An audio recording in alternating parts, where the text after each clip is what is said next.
Bonjour tout le monde, j'espère que vous allez bien. Aujourd'hui, petite vidéo pour vous parler de mon projet sur les ondes d'une vie de dyslexie. Il y a plusieurs mois, même une année, qu'est sorti ce livre sur les ondes d'une vie de dyslexie. C'était le 30 novembre 2024. Ça fait donc un an et pour fêter cet anniversaire, j'avais envie de revenir avec vous avec une vidéo pour vous parler de cette aventure, vous parler des choses actuellement en cours, des choses qu'on a vécues et surtout des choses que je compte faire par la suite. Je pense que ça pouvait être utile.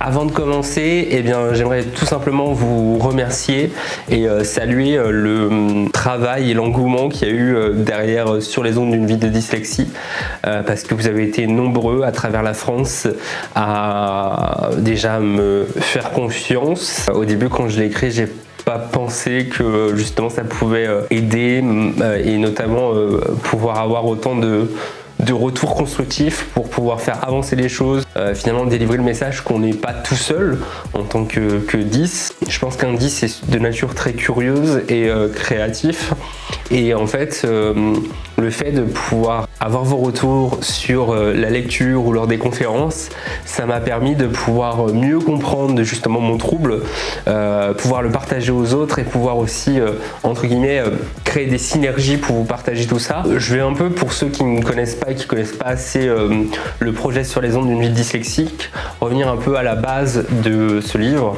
Déjà, comment il est né, pourquoi ce livre, parce que peut-être dans les voies de presse vous en avez entendu un peu parler, lors de conférences aussi, mais je pense que c'est important de pouvoir vous parler aussi de la naissance de ce projet et de vous expliquer pourquoi je l'ai fait.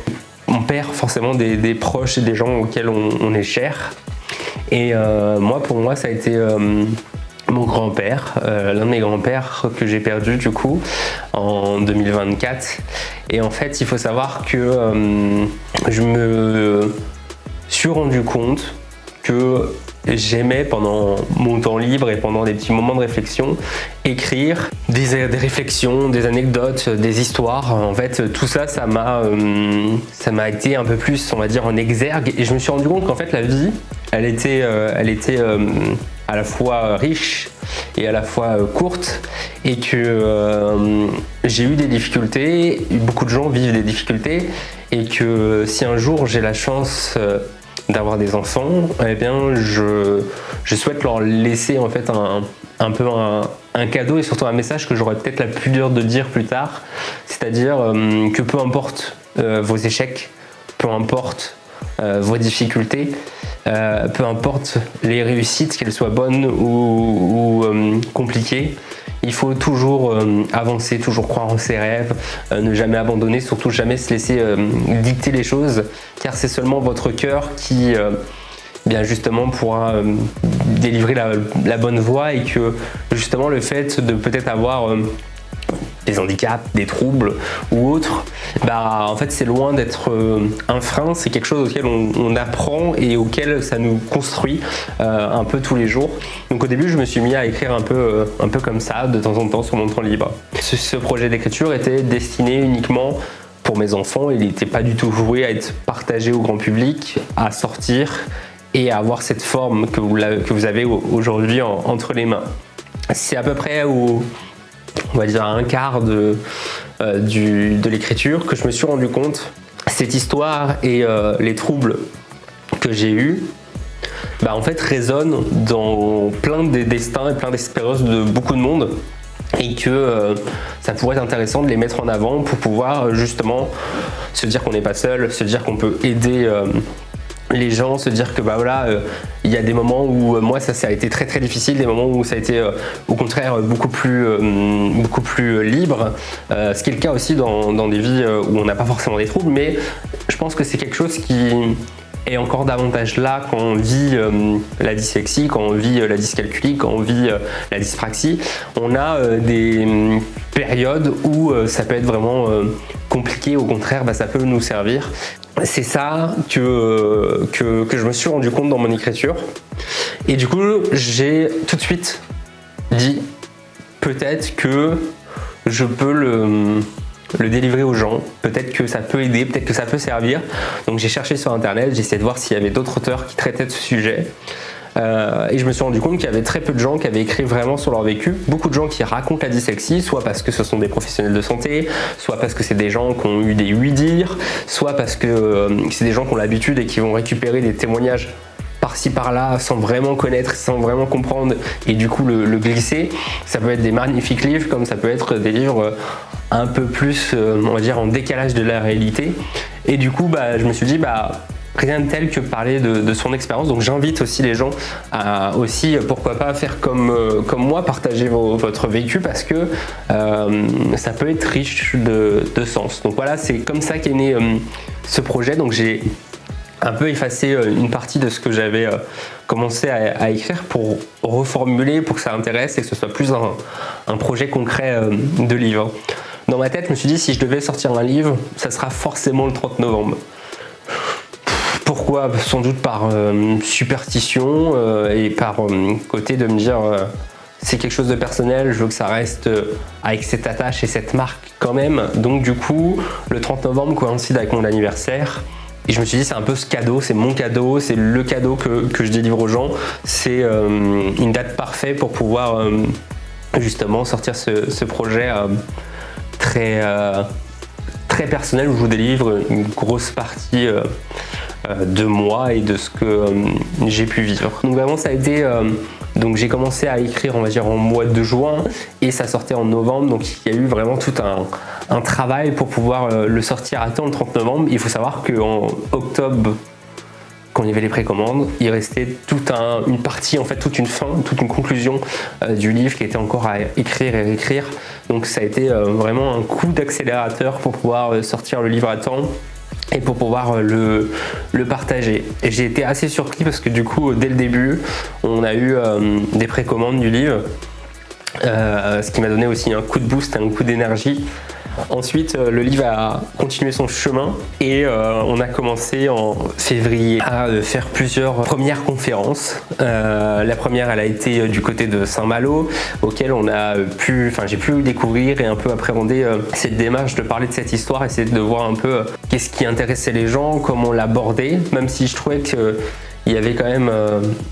j'étais pas venu les mains vides, j'avais quand même une bonne partie de ce que je voulais partager et délivrer avec les gens. Et en fait, petit à petit, j'ai affiné. On a eu plusieurs rencontres avec des personnes politiques, avec des gens du milieu de la culture, avec des professionnels de santé, orthophonistes, ergothérapeutes.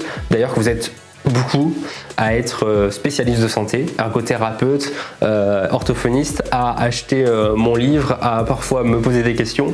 Et en fait, c'est ultra intéressant parce que du coup, je vois votre passion déjà, votre envie de nous aider, ce que je doute absolument pas et que j'espère en tout cas le mettre en avant. Et que c'est vraiment quelque chose que je veux aussi saluer et partager cette importance d'avoir des orthophonistes pour les personnes qui sont atteintes de ce trouble, mais aussi quand on vit ces troubles seul, c'est beaucoup plus difficile. Et en fait, le partager, de pouvoir avoir cet outil, j'ai envie de dire, qui est mon livre, c'est assez surprenant, assez beau à voir depuis que j'ai fait cette expérience de conférence. Moi aussi, je construis, j'essaye de mieux comprendre, mieux appréhender mon trouble.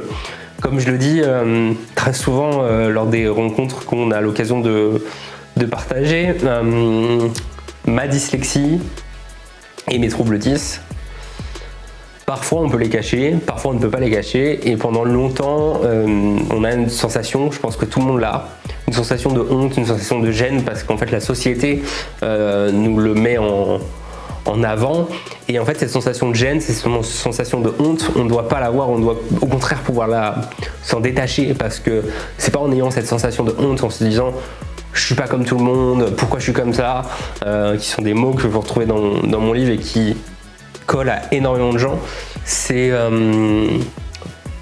la barrière qui nous fait le plus défaut, qui nous fait le plus mal, et qui finalement, qu'est-ce qu'on s'en fout d'être différent, quelle est la beauté justement d'être différent, et au contraire on fait un meilleur monde en étant différent, et c'est ça que j'essaye de partager.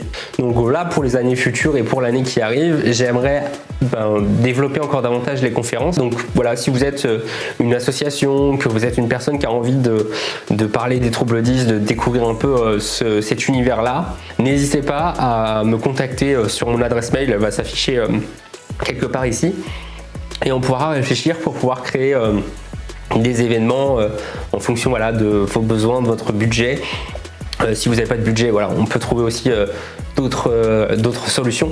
Mais en fait, l'idée, c'est vraiment de pouvoir aider à mieux communiquer, à mieux découvrir, ou donner aussi des conseils sur comment est-ce qu'on peut accompagner certaines structures. Donc là, j'ai des réflexions par exemple sur des choses que moi je trouve qui sont beaucoup plus utiles pour mon travail au quotidien, des techniques que j'ai mis en place. Donc je réfléchis un peu à comment les délivrer petit à petit. Donc j'en délivre un peu en conférence, mais je pense que ça peut être utile aussi de s'approcher, parce qu'il y en a beaucoup d'entre vous, beaucoup d'entreprises, beaucoup de chefs d'entreprise qui se posent des questions sur le RSE et sur l'inclusion justement de personnes en situation de handicap pour que ça soit le plus ouvert possible.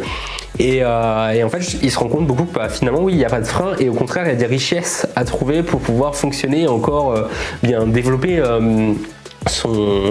son affaire et sa vie au travail au quotidien. Et justement, je me dis peut-être développer des conférences ou des ateliers destinés aux entreprises pour pouvoir justement aider à mieux appréhender des collaborateurs qui sont en situation de handicap. Pour l'école, parce que c'est nécessaire et parce que c'est important. Développer aussi un maximum le côté éducatif, intervenir dans les écoles pour déjà vulgariser auprès des jeunes qu'est-ce que ce trouble 10, si vous en avez autour de vous, comment pouvoir aider justement des camarades, comment mieux comprendre et comment tout le monde peut finalement se nourrir de ça.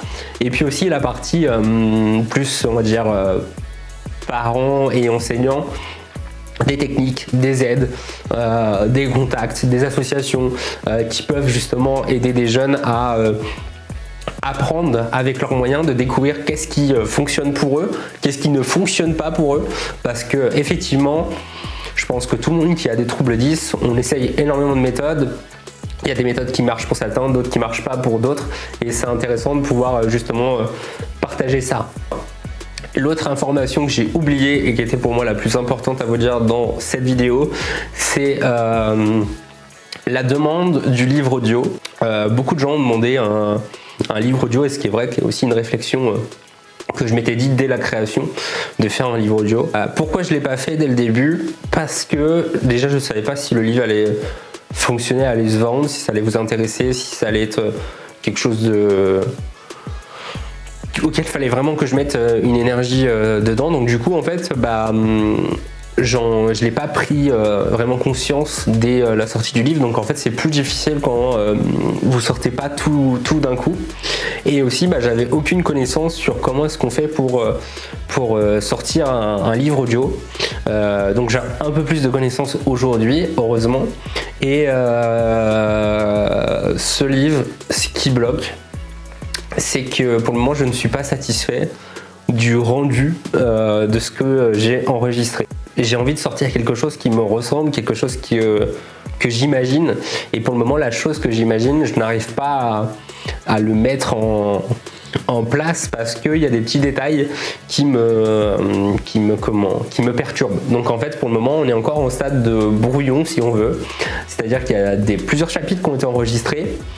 Ces chapitres ont été une première fois mixés, mais il y a beaucoup de choses, beaucoup de détails qu'il fallait modifier. J'avance comme ça petit à petit par chapitre, et en fait il y a quelques semaines, donc ça fait plusieurs mois que je bosse dessus, et quelques semaines, j'ai décidé de tout mettre de côté et tout un peu supprimer, en gros mettre ce dossier d'un côté, et en fait j'ai envie de réenregistrer, de tout recommencer et avoir une autre version artistique justement du livre audio. Donc le livre audio a pris et va prendre beaucoup de retard.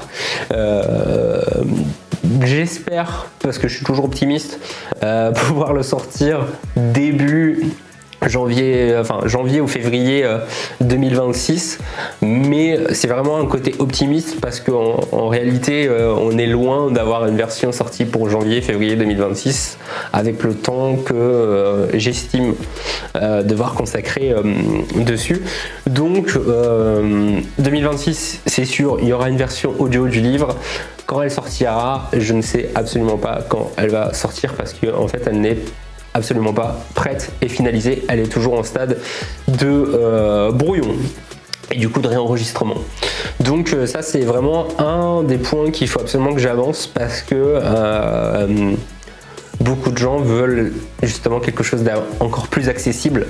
Donc le livre audio, oui, c'est quelque chose qu'il faut que je rende accessible rapidement. En parlant d'accessibilité, je vais juste faire une petite aparté. Le livre sur les ondes d'une vie de dyslexie, pour ceux qui l'ont déjà eu en main et pour ceux qui m'ont déjà posé la question, en fait le livre a été adapté de façon à ce que ça soit un peu compréhensible et lisible pour tout le monde. Le livre, en fait, il a été imaginé comme moi, je rêverais d'avoir un livre.